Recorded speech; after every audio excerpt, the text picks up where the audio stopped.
સીતારામ, કેમ છો બધા? મજામાં?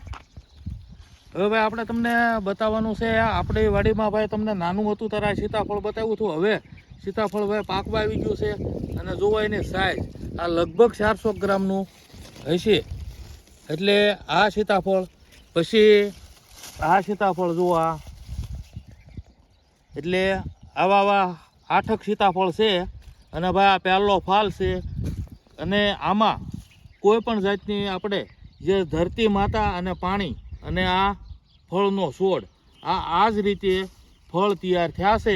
આમાં કોઈ પણ વસ્તુ આપણે કાંઈ બીજી કોઈ ખાતરેય નથી નાખ્યું છે એમ એક ખાતર કે ભાઈ દેશી કે વિલાયતી કાંઈ નહીં.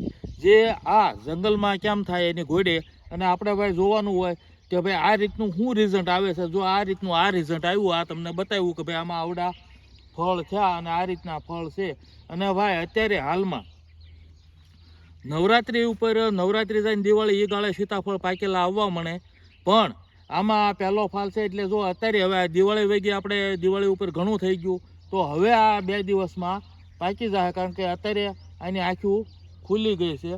એટલે હવે 2 દિવસમાં લગભગ પાકી જાય. એટલે આપણે ભાઈ દિત્યાબેન સોમિયાબેન આવે અમારી દીકરીઓ તારે પાછા ઉતારશું અને એ ખાહે. તો આ સીતાફળ તમને જ્યારે નાનું હતું ત્યારે બતાવ્યું હતું ને અત્યારે જ હવે આ ફળ થયું એ તમને બતાવ્યું. અને આ જે ભાઈ ફળ છે ને તો આમાં આપણે પોપટની કે બીજા કાંઈની બીક ન રહે કે ભાઈ આ સીતાફળ છે એ પોપટ નહીં ખાય નહીં ને. બાકી પોપટ તો આપણે ઘણા આવતા હોય અને બીજા અમુક પશુ પંખી સીતાફળ નથી ખાતા, કારણ કે આ સીતાફળના પાન છે ને પાછા એ અમુક કેન્સર જેવી બીમારીમાં હોય તે કાયમ લાગે છે. અને જ્યારે માલઢોરને અમુક કાંઈક ખરામાં આ તેને જીવાત પડી હોય તો એને આનો રસ કુલો કરીને કરે ને તો એને જીવાત જે નીકળી જાય ને મરી જાય. એ ટાઈપનું સીતાફળના પાનમાં અને માલઢોરે સીતાફળ ખાય નહીં, પાંદડું ન ખાય. તો આમાં એક પંખી એવું આવે છે કે ભાઈ વડવાંગડી કહેવાય. તો વડલાના ઝાડ હેઠે જાજુ એ જ ઝાડ પસંદ કરે, ત્યાં ઊંધા લટકતા હોય તો એ દી હાથમે ને એટલે નીકળે અને ગમે હોય ત્યાં વાડિયું હોય ત્યાં ફળ પાક્યા હોય ત્યાં ખાય. તો એ એક જ આને ખાય સીતાફળને. અને આપણે વાડીમાં આ તો સીતાફળ એક જ છે, બાકી વાડીમાં ઝાઝા સીતાફળના છોડ હોય, સીતાફળ આમ લટકતું હોય અને આપણે જોઈએ કે ભાઈ હાલો આ લઈ લઈએ, પણ એને હેઠેથી વડવાંગડી ખાઈ ગયો હોય એટલે આપણને દેખાય નહીં, પણ એ કુબલો કરી નાખ્યો હોય સીતાફળનો, અંદરથી બધું ખાઈ જાય. તો આ રીતનું જે પંખી આવે વડવાંગડી એ સીતાફળ ખાય.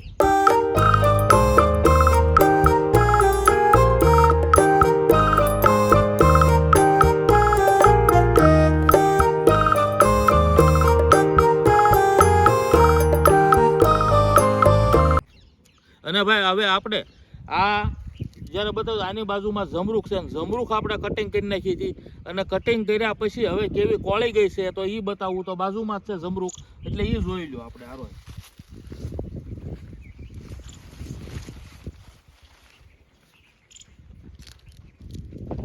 જો ભાઈ જમરૂખના વણ આપણે ફાલતો નહોતો આવ્યો, પણ જમરૂખનું ઝાડ બહુ મોટું થઈ ગયું હતું. ને આ જમરૂખને આપણે જે આ થળિયું અને જે મજબૂત થાય એ માટે ગયા વર્ષે કટિંગ કરી નાખી છે ને આ વર્ષે કટિંગ કરી નાખી.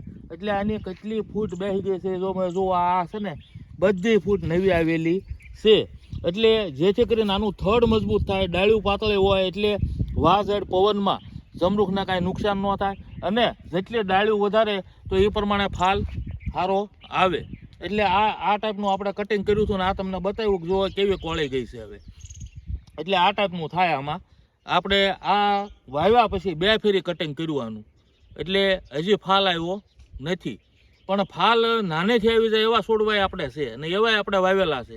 એ તમને બતાવું કે ભાઈ નાનેથી ફાલ આવી જાય.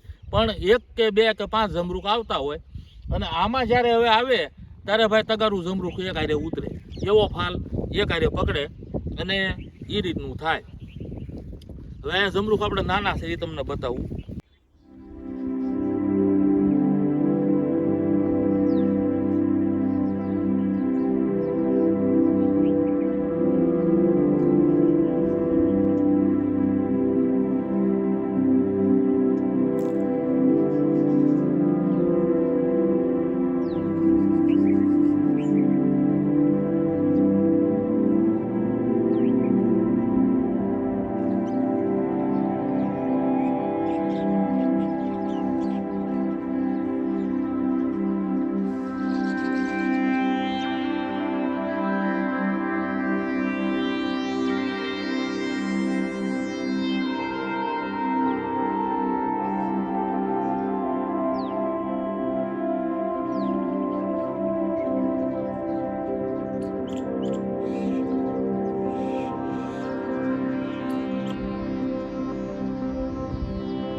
જો આ જમરૂખ આમાંયથી આપણે આ 1 2 3 4 ને 5 જમરૂખ આવેલા છે. આને આવડી જમરૂખડી છે ત્યાં જમરૂખ આવી ગયા છે.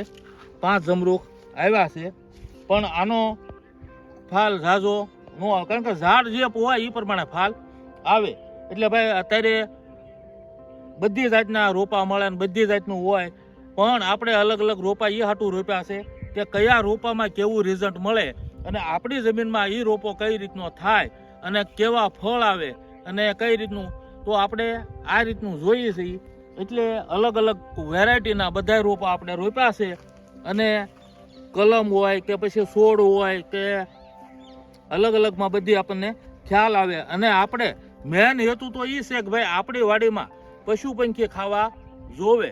તો અલગ અલગ રોપા હોય તો અલગ અલગમાં વારાફરતી ફ્રૂટ આવતું હોય તો પંખીને ખાવામાં વાંધો ન આવે, કારણ કે જ્યારે જોવે ત્યારે અમુક વસ્તુ મળી રહે.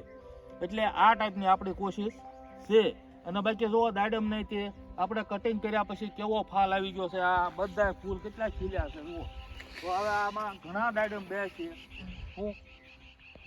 અને આપણે હેઠેથી સાફ કરી તો પણ જો હેઠે આ ફૂટ હેન્ડી ઘણી નીકળી ગઈ છે, પણ હવે આમાં ફાલ ન આવે એ તો આપણે કાઢી જ નાખ્યું. પણ આ ડાળ્યું જેટલી વિકાસ કરે એટલું ફળ સારું આવે મોટું. પછી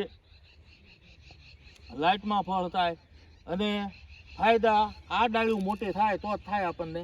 હેઠેની ડાળ્યું મોટી થાય એમાં ફાયદો કાંઈ ન થાય. આ રીતનું મને અહીંયા દેખાય છે એ મેં તમને વાત કરી. અને આપણે દાડમમાં એ જ રીતનું છે પાછું કે ભાઈ દાડમની આખી લાઈન છે તો એમાં 2 છોડ અલગ અલગ ક્વોલિટીના છે. એટલે જેથી કરીને કયા છોડમાં કેવું રિઝલ્ટ મળે એ આપણને ખ્યાલ આવશે અને જાણવા મળશે. અને મને જાણવા મળે એ હું તમને માહિતી આપીશ. બાકી જે કેડ કરતા હોય છે એને માહિતી તો હોય જ છે, બાકી અમુક સિટીમાં આ તે ખ્યાલ ન હોય તો આ માહિતી છે એ જાણે તો ખ્યાલ આવે. કારણ કે ફળિયામાં કોઈને કે દિવાલ પાસે કે કાંઈ રોપો છે તો રોપી શકે અને ભાઈ ઘરના ફ્રૂટ ખાઈ શકે. અને ભાઈ દવા વગરના ઘરના ફ્રૂટ હોય તો ભાઈ બાળકોને મજા આવે અને વડીલોને મજા આવે. અને ભાઈ ફ્રૂટ તો કોને ન ભાવે? અત્યારે આ સિઝનમાં ફ્રૂટ આ રીતના મળતા હોય તો મજા જ આવે. હવે આ સીતાફળ એટલે હવે આ સીતાફળનો સ્વાદ જ આખો જુદો હોય, આપણે તમને બતાવ્યું એ. એટલે આ ટાઈપનું હાલતું હોય. બાકી જો આપણે શીકુ રોપ્યા છે ને અહીંયા, તો શીકુ વિશે માહિતી આપી. શીકુ માહિતી અલગ અલગ છોડ આપણે રોપેલા છે. તો આ જો શીકુની જ લાઈન છે. તો શીકુ માહિતી ઘણી વેરાયટી આવે તો એમાં આપણે અલગ અલગ રોપ્યા છે. કારણ કે કયા શીકુ કઈ રીતનું એ આપણે પછી ફળ આવે ત્યારે આપણને ખબર પડે. આ રીતનું છે. અને જુઓ ભાઈ પછી આ નાળિયેરીની લાઈન, તો નાળિયેરીમાં તે ભાઈ રિઝલ્ટ સારું છે. અને નાળિયેરી તે તો એના વિશે જ મેં તમને માહિતી આપી જ છે. પણ હવે નાળિયેરી આપણે અહીંયા 25 વાવીને આપણે વાડીમાં અલગ અલગ 1100 ઝાડ વાવેલા છે. એટલે અલગ અલગ માહિતી આપતો રહીશ. અને ભાઈ મજા આવે તો લાઈક શેર સબસ્ક્રાઈબ કરજો. હાઇકનું બટન દબાવવાનું ભૂલતા નહીં હો ભાઈ. એ નવું આવ્યું એટલે મને ખબર નથી, પણ એ હાઇકનું દબાવજો એટલે ભાઈ જમાવટ થાહે. અને નવા વિડીયો બનાવતા રહેવું, તમને બતાવતા રહેવું. મળશું આગલા વિડીયોમાં. આવજો. સીતારામ.